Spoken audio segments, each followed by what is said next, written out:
రక్షకుడైన యేసుక్రీస్తు వారి అతి శ్రేష్టమైన పవిత్రమైన నామములో మీ అందరికీ వందనాలు. దానియేలు గ్రంథము 2వ అధ్యాయము. దానియేలు గ్రంథము 2వ అధ్యాయము 28వ వచనం. అయితే మర్మములను బయలుపరచగల దేవుడొకడు పరలోకమందున్నాడు. అంచె దినముల యందు జరగబోవు దానిని ఆయన రాజగు నెబుకద్నెజరునకు తెలియజేశాను. తాము పడక మీద పరుండి ఉండగా తమరి మనసులో కలిగిన స్వప్న దర్శనములు ఏమనగా, దేవుడి పరిశుద్ధ వాక్యమును మన వినికిడిలో ఆశీర్వదించినట్లు ప్రార్థన చేద్దాం. ప్రేమగల మా తండ్రి, పరిశుద్ధుడా, సమయంలో నాతోనూ నీ పిల్లలతో మీరే మాట్లాడండి. తేటగా సూటిగా మాట్లాడి మా హృదయాలను దెబ్బరేలా చేయండి. వ్యతిరేకంగా పనిచేస్తున్న సాతాను శక్తులను బంధించండి. నీ సన్నిధి కాంతిని మా మీద ప్రకాశింపచేయండి. ప్రతి విధమైన ఆటంకము తొలగిపోవునుగాక. ప్రతి అభ్యంతరము యేసు నామములో లయమైపోవునుగాక. మీరే మాతో మాట్లాడి మా హృదయాలను ప్రభువా తండ్రి రంజింపచేయమని యేసు పుణ్యనామమును వేడుకుంటున్నాం పరమ తండ్రి, ఆమేన్. ప్రభువునందు ప్రియమైన దేవుని బిడ్డలారా, దానియేలు దేవునికి ఎందుకు ప్రియుడైపోయాడు? దానియేలు పరలోకవాసులకు ఎందుకు ప్రియుడయ్యాడు అనడానికి మొదటి కారణం చెప్పాను. అదేంటంటే, అతడు పరిశుద్ధతను ప్రేమించేవాడు. తన జీవితంలో మలినం అనేది అంటుకోకూడదు, మలినం అనేది నాకు వద్దు, నేను మలినమైపోకూడదు అనేటువంటి నిబద్ధత అతనికి ఉంది అని చెప్పాను. రెండవ విషయం మనం ఇక్కడ చదువుకుంటున్నాం. రాజగు నెబుకద్నెజరుకి ఒక కల వచ్చింది. ఆ కల అతడు మరిచిపోయాడు. నేను కలగన్నాను, నా కల ఏంటో నేను మరిచిపోయాను, నా కల ఏంటో మీరు చెప్పండి అని అక్కడ ఉన్నటువంటి జ్ఞానులందరినీ, శకునగాండ్రులను, గారడీ విద్య కలిగిన వాళ్ళని పిలిచాడు. వాళ్ళందరూ అన్నారు, రాజుగారండి మీరు కల చెప్పండి, దాని భావం మేము చెప్తాం అన్నారు. ఒరే బాబు, నేను కల మరిచిపోయానని చెప్పినందుకు నీకు ఎటకారంగా కనపడ్డానా? వాడెలాంటోడంటే వాడు మామూలువాడు కాదు, వాడు పిచ్చోడి చేతిలో రాయిలా ఉంటుంది నెబుకద్నెజరు యొక్క పరిపాలన. వాడంటాడు, ఎరా వెటకారంగా కనపడుతున్నానా? నేను కల మర్చిపోయానని చెప్తున్నాను కదా అంటే మీరు ఇంకా నన్ను రెట్టించున్నారా? కాలయాపన చేయాలని చూస్తున్నారా? ఇలాంటి వేషాలు వేస్తే మొత్తం ఒక ఆర్డర్ తీసుకొచ్చాడు. జ్యోతిష్యం చెప్పేవాళ్ళు, జ్ఞానులు, శకునగాండ్రులు ఎవడైతే ఉన్నాడో అందరినీ చంపి పారేయండి అందరిని. ఆ జ్ఞానులందరినీ చంపాలనేటువంటి ఆలోచన కలిగి బయలుదేరినటువంటి ఆ వ్యక్తి ఎవరైతే ఉన్నారో అతని దగ్గరికి దానియేలు వెళ్ళాడు. దానియేలును కూడా చంపాలని చూశారు. ఎందుకంటే దానియేలు కూడా జ్ఞానుల లెక్కల్లో వాడే. 2వ అధ్యాయం 13వ వచనం. ఇట్టి శాసనము బయలుదేరుట వలన జ్ఞానులు చంపబడవలసి ఉండగా వారు దానియేలును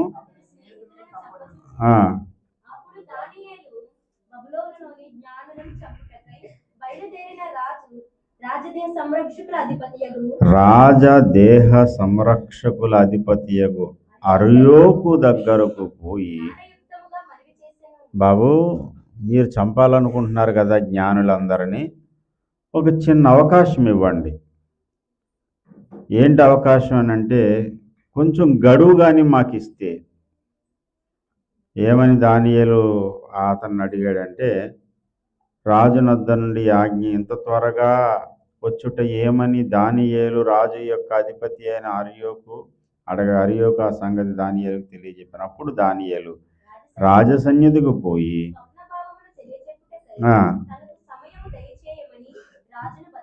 కొంచెం టైం ఇవ్వండి సార్, చంపేదిరేండి, కొంచెం మాకు టైం ఇస్తే మేము చెబుతాం మీకు అని వాళ్ళ ఇంటికి పోయి స్నేహితులకు చెప్పాడు. ఈ షడ్రక్, మేషక్, అబేద్నెగోలకు చెప్పాడు, అందరితో పాటు మనం చచ్చిపోకూడదు, మనం బ్రతకాలి, అనేకులను బ్రతికించాలి. కాబట్టి రాజు అడిగినటువంటి ఈ విషయాన్ని దేవుడు బయలుపరచగలడు. అతడి కల వచ్చింది, ఆ కల ఏంటో దేవుడు చెప్పగలడు. రండి మనం ప్రార్థన చేద్దామని దేవుని సన్నిధిలో ప్రార్థన చేశాడు. ప్రార్థన విని దేవుడు జవాబు ఇచ్చాడు. ఇచ్చిన దేవునికి కృతజ్ఞతాస్తుతులు చెల్లించాడు. ఇలా దేవుని స్తుతించిన తర్వాత ఈ అర్యోకు దగ్గరికి వెళ్ళి చెబుతున్నాడు, నన్ను రాజు సన్నిధికి తోడుకుని పో, నేను ఆ కలను దాని భావాన్ని రాజుకు నేను చెబుతాను అన్నాడు. 26వ వచనంలో రాజు అంటాడు, నేను చూసిన కలయు భావమును తెలియజెప్పుట నీకు సఖ్యమా? బెల్తెషాజర్ అను దానియేలును అడగగా, అంటే డైరెక్ట్గా దానియేలు అంటాడు, నాకు సఖ్యమే అని అన్నాడా? పొరపాటును కూడా ఆ మాట అనలేదు. రాజు అడిగిన ఈ మర్మము జ్ఞానులు కానీ, గారడి విద్య గలవారు కానీ, శకునగాండ్రులు కానీ, జ్యోతిష్కులు కానీ చెప్పజాలరు.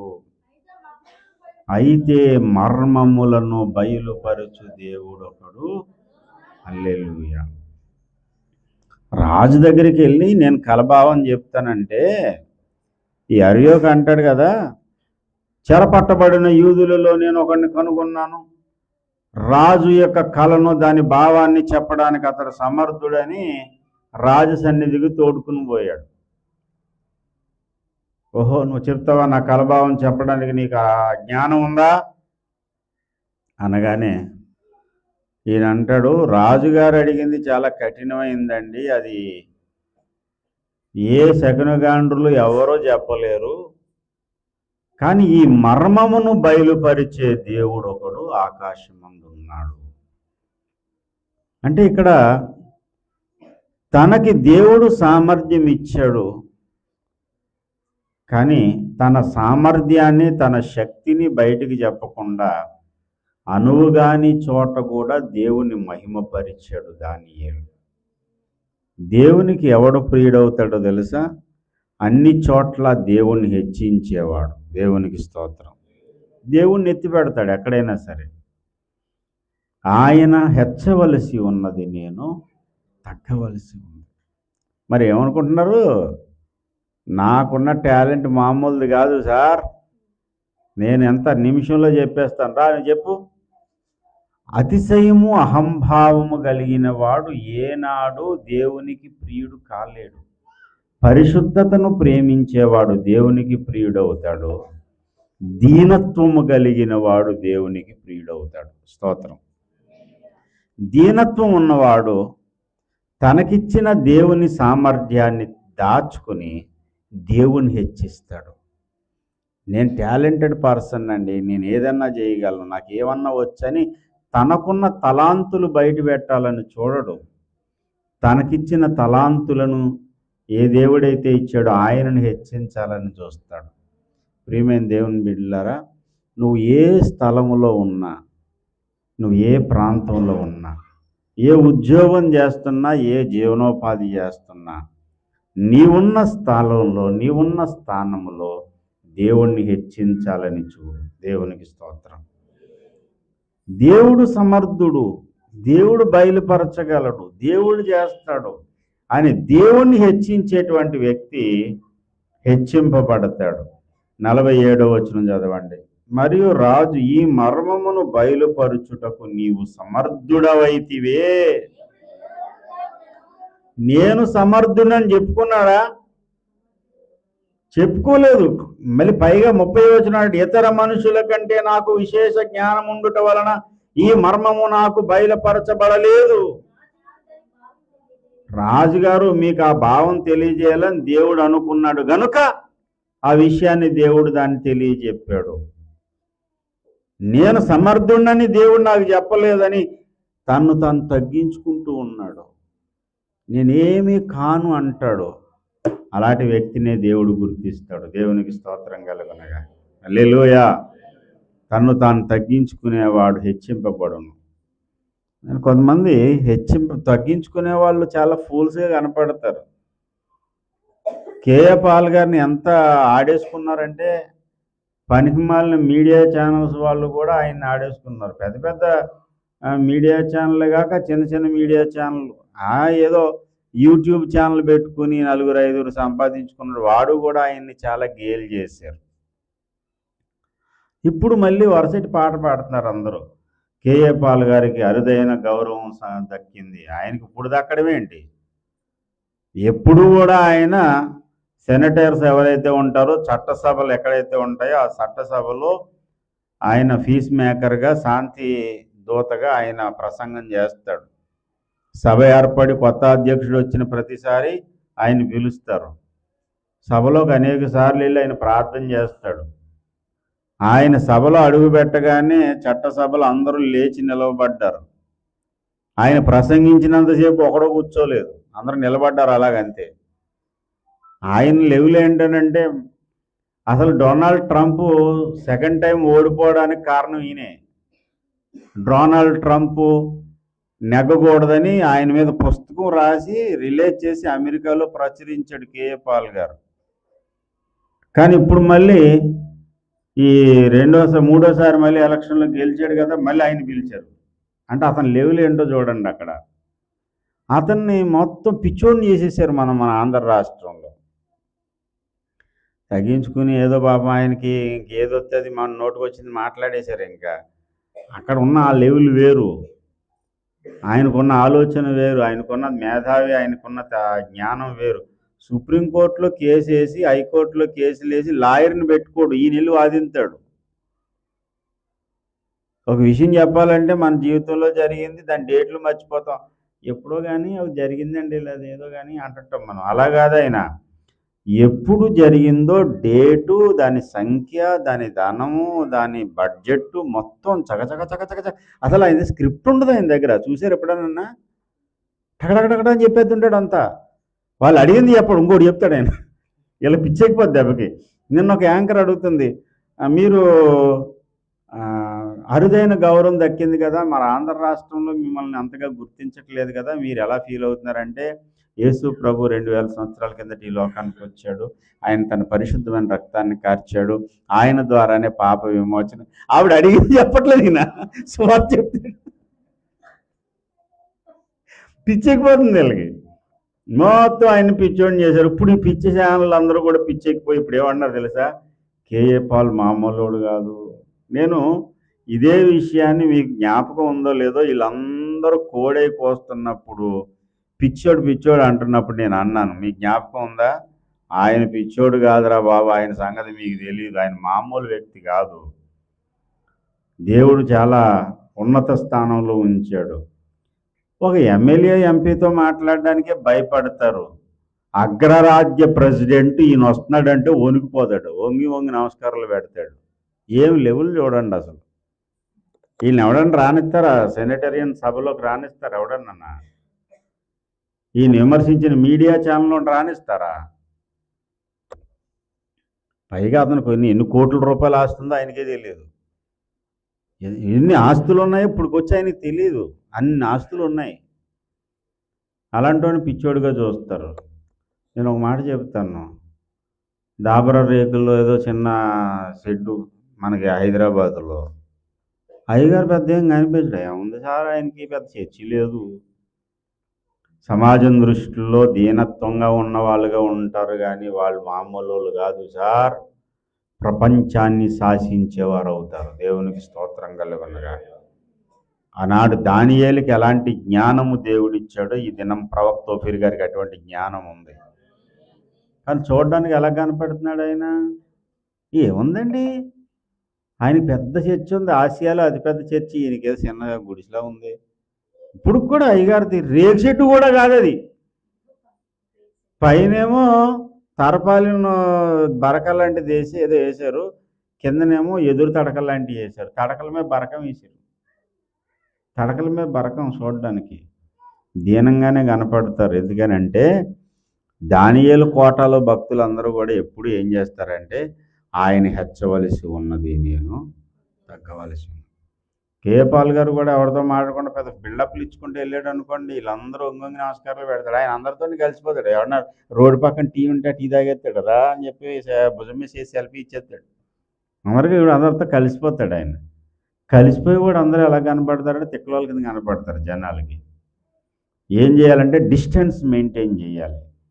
నాతో కలిసి కాఫీ తాగాలంటే 5,000 కానుక, నీ భుజం మీద చెయ్యేసి నేను ఫోటో దిగితే 10,000 కానుక, నీ ఇంటికి వచ్చి నేను భోజనం చేయాలంటే ₹1,00,000 కానుక అని ఎలాగా రేటు ఫిక్స్ చేసేస్తే, అమ్మో ఆయన నీడబడింది, ఆయన అది పడింది, ఇది పడింది. నేను చూశానండి పెద్ద పెద్ద దైవజనుల్ని, వాళ్ళు ఎంత సింపుల్గా ఉంటారంటే మనకే ఆశ్చర్యం అసలు. ఇక్కడ ఒక దైవజనులు ఉన్నారు రామచంద్రపురంలో. ఆయన నడిపించే హాస్టల్స్ కానీ, ఆయన చేసే సేవ కానీ, నాకు తెలిసి అంత సేవాభారంతో చేసేవాళ్ళు కనిపించరు. హాస్టల్లో పిల్లల్లా చూడరు వాళ్ళు, సొంత బిడ్డల్లా చూస్తారు. నిన్న ఆ హాస్టల్కి అనుకోకుండా వెళ్ళాం. మేము అనుకోలేదు, పాస్టర్ గారు నేను వెళ్ళి జస్ట్ పలకరించి వద్దాం, కొత్త హాస్టల్ కడుతున్నారంటే చూసొద్దామని వెళ్ళాం. వెళ్ళేసరికి పాస్టర్ గారితో మాట్లాడుతూ ఏదో అనుకోకుండా వచ్చేసింది, ఈరోజు మా పాస్టర్ గారు పుట్టినరోజు అండి అన్నాడు. అలాగండి పాస్టర్ గారు అని చెప్పి, అరే పిల్లలు అన్నారు. అందరూ వచ్చేసారు, పిల్లలు బలబల వచ్చిన తర్వాత, ఈరోజు పాస్టర్ గారు పుట్టినరోజురా, మనం అందరం పాట పాడదామని చెప్పి ఒక పాట పాడి హ్యాపీ బర్త్డే చెప్పి అంతా చేద్దాం. నాకు సౌండ్ లేదు అసలు. వాళ్ళ స్టేజ్ ఏంటి, మనం ఏంటి అసలు అండి. పెద్ద ఎకరం భూమిలో కడుతున్నారు హాస్టల్, పెద్ద హాస్టల్ కడుతున్నారు. ఎంత సింపుల్ అంటే మామూలుగా లేరు వాళ్ళు. నేను ఎప్పుడు చెప్తాను, దేవుడు ప్రేమించే వ్యక్తులు, దేవుణ్ణి ప్రేమించే వ్యక్తులు, దేవునికి దగ్గరగా ఉండేవాళ్ళు అనుకోగలిగి ఉంటారు, దీనులై ఉంటారు. దేవునికి స్తోత్రం. చాలా తగ్గించుకుంటారు. మేమేమీ సిద్ధపడలేదు, ఏమీ లేదు. అది పుట్టినరోజు అడావిడి ఏం చేసేది ఏం లేదు. వెంటనే పరిగెత్తుకుని వెళ్ళి ఒక కేక్ తీసుకొచ్చి పిల్లలకి కేకులు డ్రింకులు ఇచ్చి, మాకు మాత్రం నిన్న చాలా సంతోషం అయిపోయింది. అందులో అనాథ బాలులు ఉన్నారు, అంధులు ఉన్నారు, మానసిక వికలాంగులు ఉన్నారు. అందరూ కూడా సంతోషించారు. అంతకంటే ఎక్కువగా మేము సంతోషించాం. ఆ పాస్టర్ గారు కూడా ఎలాంటి ఆయన అంటే, ఎక్కడైనా హాస్టల్ పిల్లలకు ఒక రకమైన ఫుడ్ని, వీళ్ళకి ఇంకో ఫుడ్ ఉంటుంది కదా. అమ్మగారు అంటున్నారు, నేను హాస్టల్లో పెరిగాను, చదువుకున్నాను, హాస్టల్లో ఉద్యోగం చేశాను, ఇప్పుడు హాస్టల్ నడిపిస్తున్నాను, నేను హాస్టల్లోనే జీవితం అంతా జరిగిపోయింది అంటున్నారు. ఆ పిల్లలు ఏదైతే తింటారో వీళ్ళు అదే తింటారు. ఎంత రుచిగా ఉంటుందంటే ఆహారం. నిన్న మాకు కూడా శాంపుల్ పెట్టారు, చాలా రుచిగా. దేవునికి స్తోత్రం. ఎందుకు చెప్తున్నానంటే, దేవునికి దగ్గరగా ఉండి దేవుడు నచ్చే వ్యక్తులు ఎవరయ్యా అంటే దీనులే.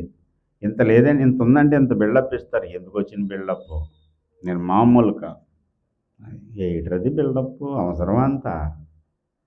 ఏదంతా? రాజు ముందుకెళ్ళి చెప్తున్నాడు, ఇతర మనుషుల కంటే నాకు విశేషమైన జ్ఞానం ఉన్నందుకు దేవుడు నాకు ఇది చెప్పలేదయ్యా. మళ్ళీ తీసుకొచ్చి మళ్ళీ అతనమే పెడుతున్నాడు. రాజా, నీకు వచ్చిన దర్శనం, కళ ఏదైతే ఉందో అది నీకు తెలియజెప్పడానికి దేవుడే పూనుకున్నాడు. ఘనులైనటువంటి వ్యక్తులు, దేవునికి ప్రియులైన వ్యక్తులు ఎవరయ్యా అంటే దీనత్వముతో నిండినటువంటి వారు. దేవునికి స్తోత్రం కలుగునుగా. హల్లెలూయా. నేనేంటో తెలుసా, నా లెవెల్ ఏంటో తెలుసా, నాకున్న జ్ఞానం ఏంటో, ఇలా హెచ్చించుకునేవాడు తగ్గించబడతాడు. నీవు ఎంత సమర్థుడివైనా, ఎంత జ్ఞానివైనా, దేవుడు నీకు ఎలాంటి తలాంతులు ఇచ్చినా, ఎంత ఒదిగిపోతావో, ఎంత తగ్గి ఉంటావో, ఎంత అణిగిపోతావో అంతగా దేవుడు నిన్ను హెచ్చిస్తాడు. రానున్నటువంటి మన ముందున్నటువంటి వారం దినాల్లో, మన జీవిత కాలంలో ఈ సత్యాన్ని మనం గట్టిగా చేపడదాం. నువ్వు ఏ స్థలంలో ఉన్నా నువ్వు పూర్తిగా కనుమరుగైపో. దేవుణ్ణి ఎత్తిపెట్టు, దేవుని సిలువని ఎత్తిపెట్టు, దేవుని నామాన్ని మహిమపరచు. దేవుణ్ణి మహిమపరిచేవాడు తప్పకుండా మహిమపరచబడతాడు. నన్ను గణపరచు వారిని నేను గణపరుస్తానన్నాడు దేవుడు. దేవునికి స్తోత్రం. ఇదే స్థానంలో మనం ఉంటే ఏం చేస్తాం? రాజుగారు ఎంత నిమిషం తేల్చి పడేస్తాను, దా చెప్పు నీ కళ, నీ దర్శనం, నేనెంత, నాకెంత, పేక ముక్కల ఇసిరి పడేస్తాను. ఏంటి ఈ లెవెల్లో ఉంటుంది వ్యవహారం. ఇంత సమర్థుడని తీసుకెళ్తే నేను సమర్థుడిని కాదు, దేవుడు సమర్థుడని దేవుణ్ణి హెచ్చించిన దానియేలులాగా అన్ని స్థలాలలో దేవుణ్ణి హెచ్చిందాం. అప్పుడు దేవుడు నిన్ను హెచ్చిస్తాడు. అటువంటి జ్ఞానము, కృప దేవుడు మనందరికీ అనుగ్రహించునుగాక. ప్రార్థన చేద్దాం. ప్రార్థించండి. ప్రార్థన ప్రార్థన ప్రార్థన